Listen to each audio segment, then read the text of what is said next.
네, 고성구 칼럼입니다. 9.19 군사 합의 우리가 주도적으로 폐지해야 한다. 오늘입니다. 오늘이 9월 19일이죠. 오늘 2018년 9월 19일. 2018년 9월 19일. 문재인이가 평양에 가서 김정은이랑 공동으로 평양 공동선언 부속 합의서를 채택합니다. 그게 9.19 군사 합의예요.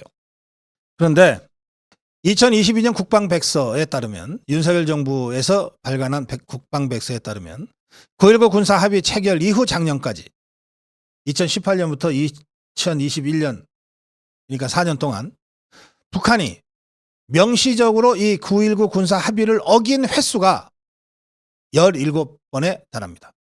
한 번만 어겨도 군사 합의는 무효가 되는 거예요. 휴지가 되는 거예요. 그런데 17번이나 어겼어요. 주로 문재인 종북주사파 정권 때 어겼습니다. 그리고 윤석열 정부 들어와서도 어겼어요. 특히 지난해 12월에는 북한 무인기 5대가 들어와서 그중에 한 대는 대통령실 가까이 휘젓고 갔잖아요. 이건 명백한 9.19 군사합의 위반인데 이런 식으로 어긴 거예요. 그러자 윤석열 대통령이 올해 1월 4일 날 이렇게 입장을 발표했습니다.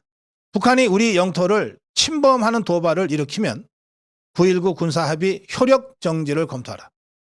한 번만 더 9.19 군사합의를 북한이 어기면 9.19 군사합의 폐지를 검토하라. 이런 지시를 내렸습니다. 지금 국방부 장관 후보자로 지명된 신원식 후보자도 개인적으로 9.19 군사합의는 반드시 폐지해야 한다고 생각한다. 이런 입장을 공개적으로 밝히고 있습니다. 자, 9.19 군사합의를 보면요. 이게 정말 어떻게 이런 합의를 합의라고 만들어냈나 싶을 정도로 정말 어이가 없고 황당합니다. 자, 북한이 2018년 9.19 군사합의 협상을 할 때 처음에 이자들이 군사분계선, 그러니까 DMZ, MDL이라고 그러는데 군사분계선에서 이북으로 60km, 이남으로 60km까지를 전투기 비행 금지 구역을 설정하자고 요구를 했어요. 처음에 60km. 60km면 어떻게 되는지 아십니까? 평양은 이 휴전선에서 한 100km 이상 북쪽에 있어요. 그러니까 북한에는 개성 정도가 이 60km에 해당됩니다. 그런데 우리는 어떻게 됩니까? 서울이 거기 포함됩니다.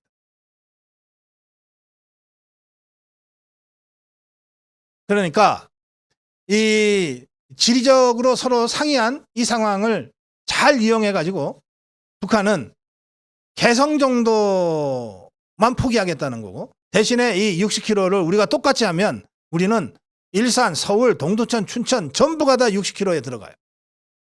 이걸 이자들이 처음에 제안을 한 겁니다. 전투기를 60km 이내에 띄우지 말자. 이게 이제 고정익이 있고 무인기가 있고 회전익이 있는데 이 용어입니다. 군사 용어. 고정익은 우리가 흔히 아는 전투기. 무인기는 드론을 얘기하는 거예요. 그 다음에 회전익은 헬리콥터. 이거 얘기하는 건데 이게 뭐 고정익은 60km, 무인기는 40km, 회전익은 20km를 띄우지 말자. 비행금지 시키자. 라고 하는 게 처음 북한의 제안이었어요. 그렇게 되면 이렇게 됩니다. 위에 있는 그림처럼 됩니다. 약간 진한 부분이 전투기를 띄우지 못하는 거니까 우리는 서울 상공에 전투기를 띄울 수 없게 되는 거예요. 그래서 우리가 그건 말이 안 돼 하고 최종적으로 확정한 안이 뭐냐면 고정익 전투기는 서부 쪽은 서울이 있는 서부 쪽은 20km 범위. 그 다음에 중부에서 동부 쪽은 40km까지. 그리고 무인기는 서부 쪽은 10km, 동부 쪽은 15km, 회전익은 동서부 할 것 없이 10km. 이런 식으로 해서 비행금지 구역을 설정을 해놨어요.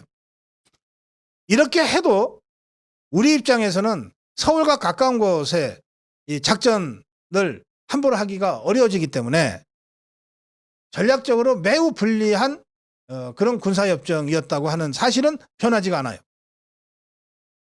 그런데 처음에 이걸 이제 협상을 할 때 처음에 저쪽에서 60km 전투기가 중요하니까 60km 비행금지 구역을 하자고 할 때 우리 대표단에서 즉각 반대를 했어야 돼요.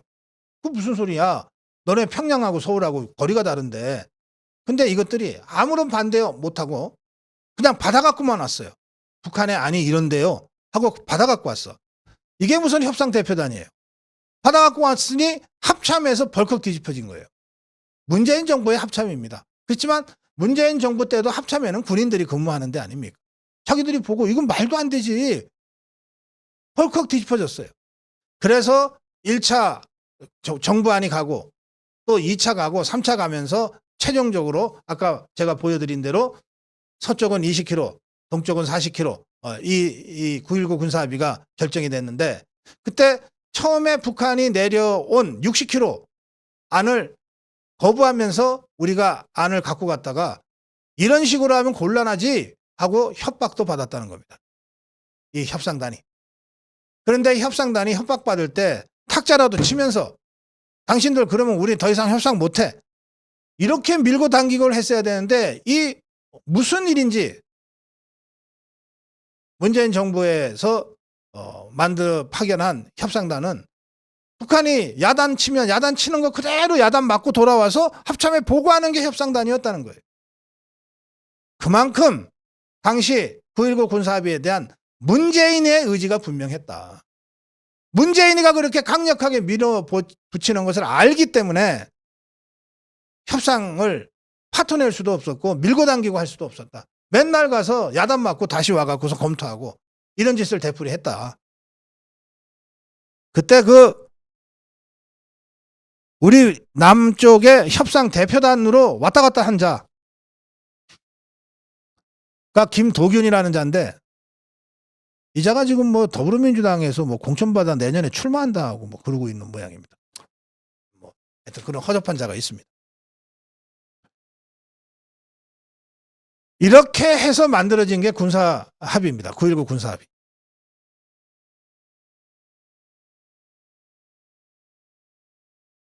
합참 관계자는 당시 군 내부에서는 우리 대표단이 왜 아무 소리 못하고 북한 제안을 그대로 가져왔는지 이해하기 어렵다는 얘기가 당시에도 나왔다. 또 일부 합참 실무자는 아예 자리를 걸고 이거 절대 받으면 안 된다라고 청와대와 협상 대표단에게 보고서도 올렸다.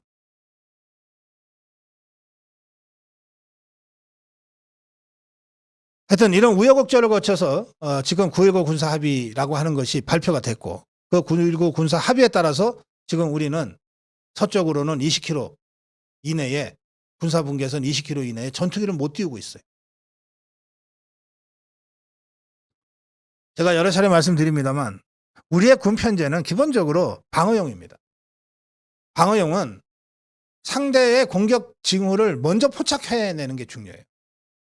상대가 공격하기 위해서 병력 이동을 할 것 같다, 하고 있는 것 같다라고 하는 징후를 포착하고 크로스 체킹을 해서 거기에 대비해야만 되기 때문에 우리에게는 정찰 전력을 휴전선 가까이 띄우는 거가 무지무지 중요한 거예요. 이걸 20km 내부에는 못 들어가게 만들어 놨단 말이에요.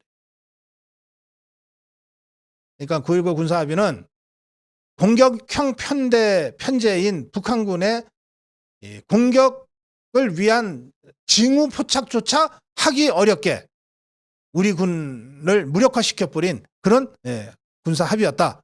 이렇게 평가하는 겁니다.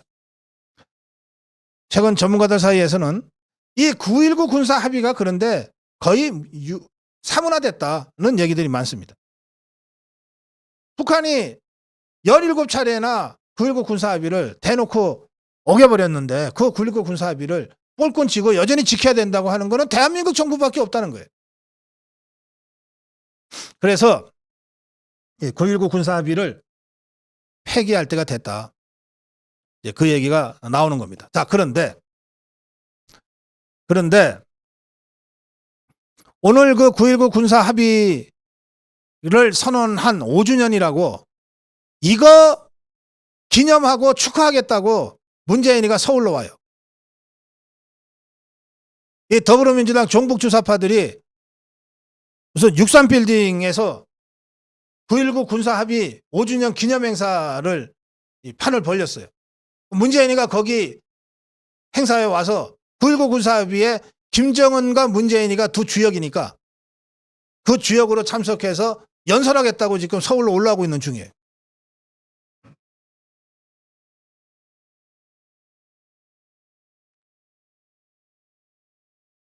자, 이걸 기념해야 됩니까? 폐기해야 됩니까? 여러분, 이 9.19 군사합의를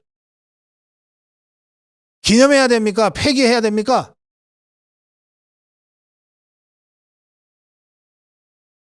예, 많은 군사 전문가들은 이거는 폐기해야 되지만 우리가 먼저 폐기하는 것은 신중해야 한다는 의견을 갖고 있는 것 같아요. 괜히 북한의 무력 도발의 명분과 빌미를 줄 뿐이다. 그러니까 북한이 무력 도발을 한 번 더 하면, 그래서 명시적으로 지난번 무인기 도발처럼 9.19 군사합의를 무시하는, 위반하는 무력 행위를 했을 때 그때 그걸 명분으로 해서 9.19 군사합의 파기 선언을 해야지 우리가 먼저 할 필요는 없다. 이런 입장을 갖고 있는 것 같습니다. 전문가들답게 그렇게 신중하게 의견들을 개진하는 거 좋아요. 그러나 저는 생각이 좀 다릅니다. 이 문제에 관해서는 우리가 선제적으로 폐기 선언을 지금이라도 하는 것이 좋다. 꼭 필요하다. 지금이라도 선제적으로 9.19 군사합의 폐기 선언을 하고 군사분계선 20km 안에도 전투기들이 출동 가능하도록 만들어야 되고, 우리 드론이나 우리 헬기들이 군사분계선 가까이 가서도 정찰 작전 수행을 할 수 있도록 지금이라도 빨리 바로잡아야 한다고 생각합니다.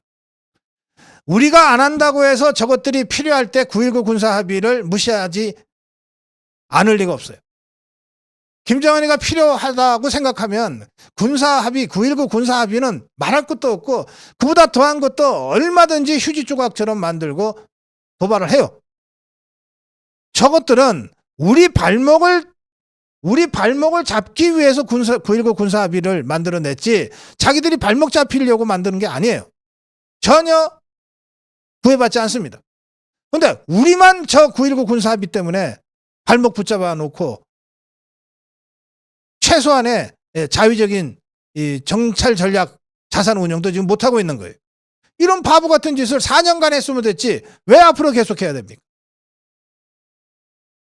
이미 북한이 9.19 군사합의를 위반한 사례만으로도 이유는 차고 넘칩니다. 그리고 저 정북 주사파들이 반성하기는커녕 이렇게 국가의 안보를 위태롭게 만들어 놓고도 이거를 기념하고 축하한다고 지그들끼리 모인다는 거 아니에요. 이런 걸 어떻게 그냥 놔둡니까? 저는 우리 군이 또 새로 후보자로 지명된 신원식 후보자의 평소 지론이 9.19 군사합의 선제적 폐기였던 만큼 9.19 군사합의를 선제적으로 폐기하고 군사분계선 가까이에서 우리의 우세하고 우월한 정찰 전략 자산들을 최대한 적극적으로 운영해서 북한을 더욱 압박하고 북한의 어떠한 도발 징후에도 즉각 원점 타격을 할 수 있는 킬체인 3축을 완성시키는 것을 통해서 대한민국 안보를 확실히 하는 것이 지금 시점에서 훨씬 중요하다. 이 점을 제가 다시 한번 강조합니다. 고성국 칼럼 9.19 군사합의 우리가 주도적으로 폐기해야 한다. 북한에게 손잡이를 넘길 이유가 하나도 없다. 주도적으로 폐기해야 된다. 고성국 칼럼이었습니다.